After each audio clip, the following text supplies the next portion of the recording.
महाराज श्री से जुड़ने के लिए और श्रीमद् भागवत कथा, श्री राम कथा, भजन श्रवण के लिए लाल बटन को दबाकर चैनल को सब्सक्राइब करें।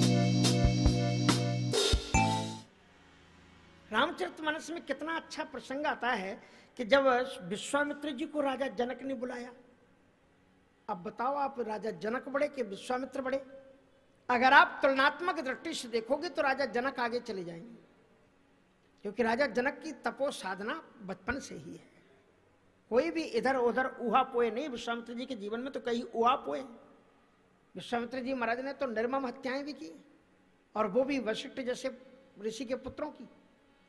लेकिन राजा जनक के ऊपर ऐसा कोई भी प्रश्न चिन्ह नहीं है। और वो राजा जनक यदि किसी को आदर पूर्वक बुलाए तो विश्वामित्र जी को अंतर्मन में झांकना पड़ा, क्या मैं इतना योग्य हो गया हूं कि मुझे राजा जनक जैसा एक योगी राजा मुझे आमंत्रित कर रहा है? क्या विशेषता है मेरे अंदर? और जब भी आपके जीवन में ये मौका आए, कोई विशिष्ट सम्मान आपको मिले या आपसे बहुत ऊंचे स्तर का कोई सत्पुरुष आपको सम्मानित करे, तो आप अपने दिल के अंदर में जाना जरूर। क्या आपकी योग्यता है ये जिसके कारण आपको सम्मानित किया जा रहा है? विश्वामित्र जी के आंखों में आंसू छलछलाए और उन्होंने राम की ओर देखा कि हे राम, ये मेरी क्वालिटी नहीं है जो राजा जनक ने बुलाया है। ये इसलिए मुझे बुलाया गया, इसलिए मुझे आदर मिल रहा है कि आप दोनों मेरे साथ हो। इसलिए उन्होंने मुझे बुलाया ही इसलिए है कि मैं आपको वहां लेकर के जाऊं, और यदि आप ही मेरे साथ में ना चलें तो फिर राजा जनक जी के निमंत्रण का कोई अर्थ नहीं है और मेरा भी कोई सम्मान नहीं है। साधु का सम्मान तो ठाकुर जी के साथ में है। ठाकुर जी साथ में है तो तुम्हारा सम्मान है, और ठाकुर जी नहीं है तो फिर कोई भी सम्मान नहीं है।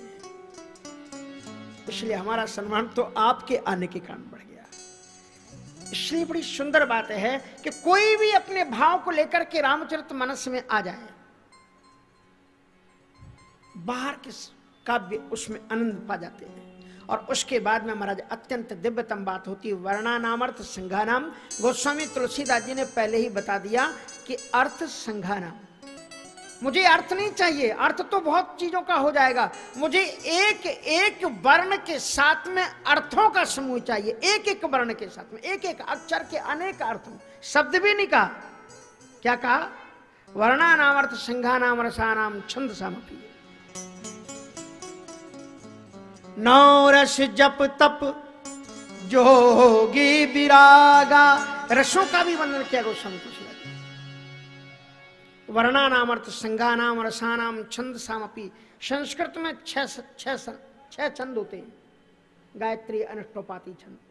इन छंदों की भी उन्होंने वंदना की। लेकिन उस समय पर हिंदी जगत में मात्र 72 छंद प्रचलित थे, और गोस्वामी तुलसीदास जी महाराज ने 86 छंदों को स्थापित रामचरितमानस में किया है। आश्चर्य की बात यह है कि उसके बावजूद भी ये 12-13 छंद कहां से आए? गोस्वामी तुलसीदास जी महाराज ने अद्वितीय छंदों को स्थापित किया है, खुद स्थापित किया। ये जो चौपाई छंद है, ये चौपाई कब से चली? तुलसीदास जी से।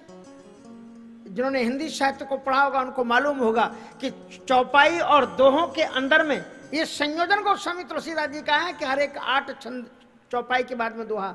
लेकिन इसके पहले भी चंद्रवरदाई रचना कर चुके पृथ्वीराज रासो की। उसमें चौपाई और छंदों में वो उनसे पहले का छंद है। हिंदी एमए में हम पढ़ते थे। तो वर्णानाम अर्थ संघानाम रसानाम छंद सामपि। छंदों के भी जो कर्ता है। और मंगलानाम चकर्तारौ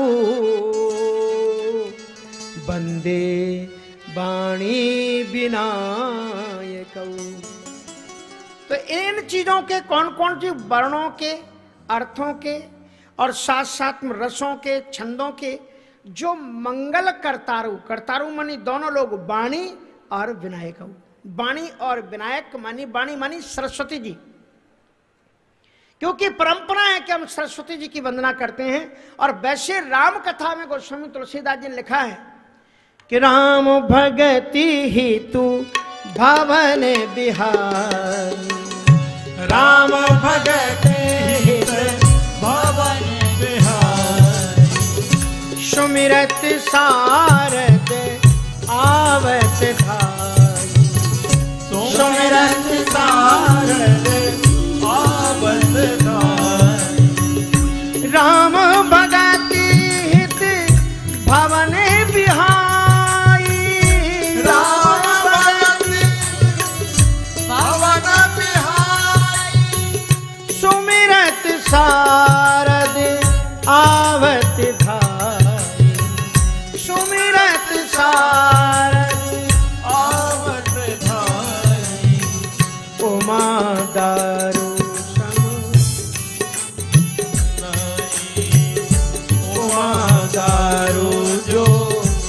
की नारी, सबही नचावत राम गुसाई, सबही नचावत राम गुसाई। तो मंगला नाम च कर्तारु, दोनों मंगल के कर्ता कौन कौन? वाणी मानी भगवती सरस्वती जी और विनायक मानी श्री गणेश जी, दोनों का उन्होंने वंदन किया। अब यहां वाणी का अर्थ आप फिर ले सकते हैं सीता जी के ऊपर, क्योंकि रामचरितमानस में बुद्धि देने वाली देवी कौन है?